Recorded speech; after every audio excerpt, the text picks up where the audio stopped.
Hey there, this is Dr. Matthew Standridge with Yates Center Dental, and I wanted to do a quick video demonstrating what it is that we look for when new patients come to our office, or even existing patients.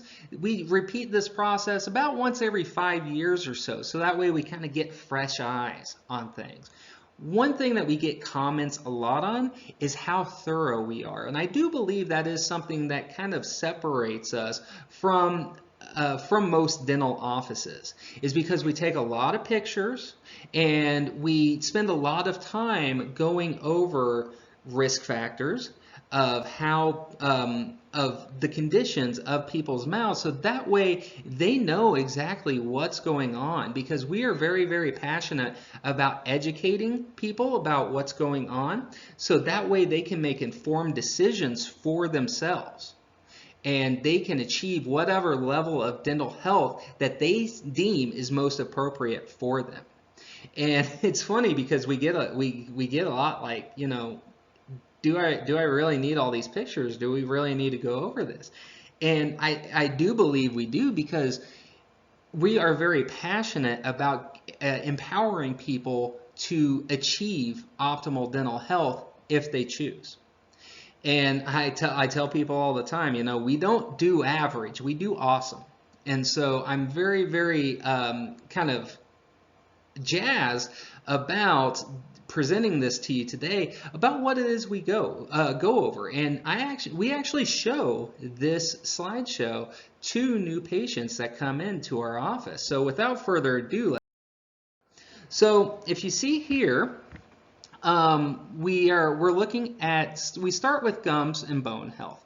Gums and bone that's the foundation for everything. Just like if we were inspecting a house, we'd want to inspect the foundation.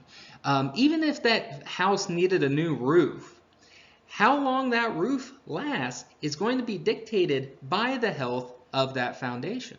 And so if you see over here on the left, this chart kind of shows the progression of gum disease. So we look for signs of gingivitis, because over time that tends to get worse. Gingivitis is still reversible. It's something that we kind of all get occasionally. But if we catch it early enough and treat it early enough, it's fully reversible. Though if we start developing true gum disease, periodontal disease, that is a progressive process that just gets worse over time the longer left untreated. And then we also look for calculus or tartar buildup.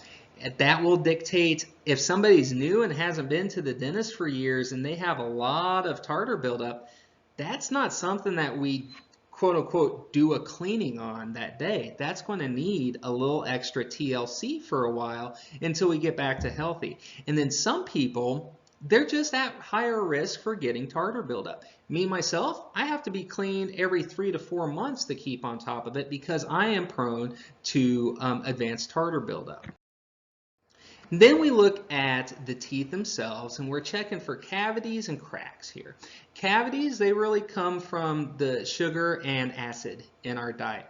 And then some people are going to be higher risk if they're on multiple medications, if they have issues with dry mouth, if they're snacking or drinking sugary or acidic stuff throughout the day. And then there's a genetic component as well, as far as what type did you have, your parents have issues battling cavities? Does your spouse, do they have issues battling cavities? Because that bacteria that causes cavities, that is transmissible through saliva. So if we, through kissing or sharing utensils, those bacteria can be spread. So we check for flossing cavities, and you can see how they kind of progressively gets worse over time.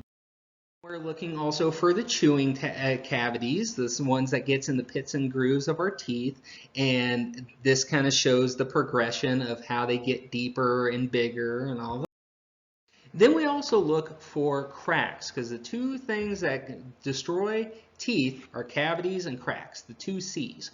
And so we look for signs of broken cusps. Do we have teeth with large existing fillings? Because the bigger a filling gets, the weaker the tooth gets. And so it's not uncommon for years down the road to develop broken pieces of tooth around.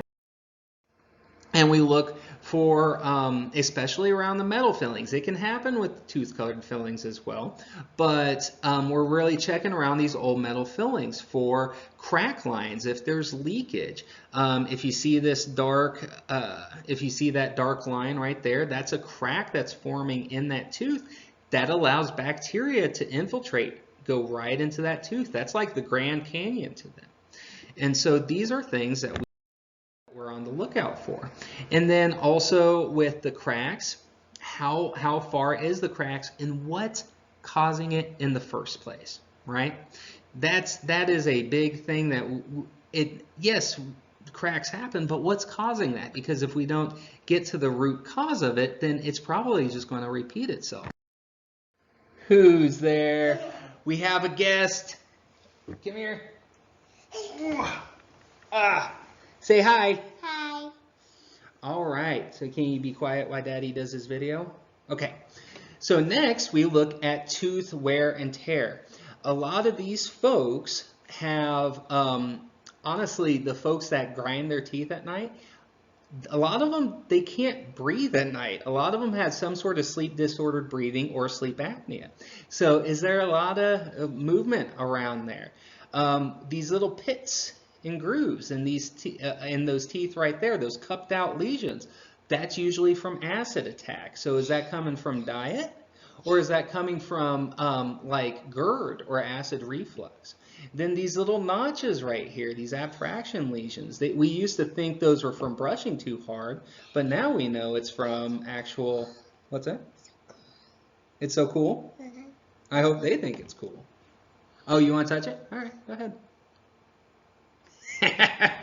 All right, and when we look at bite stability, how does the bite come together?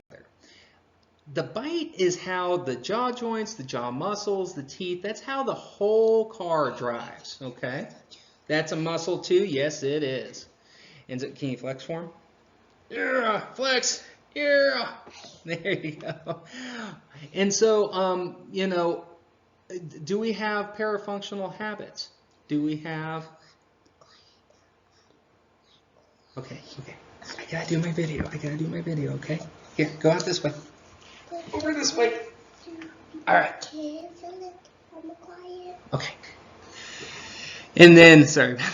So then we're looking at, you know, how do the teeth fit together? Do they fit together in a balanced way? Bye-bye. Do they come in a balanced way? No. No PBS kids right now.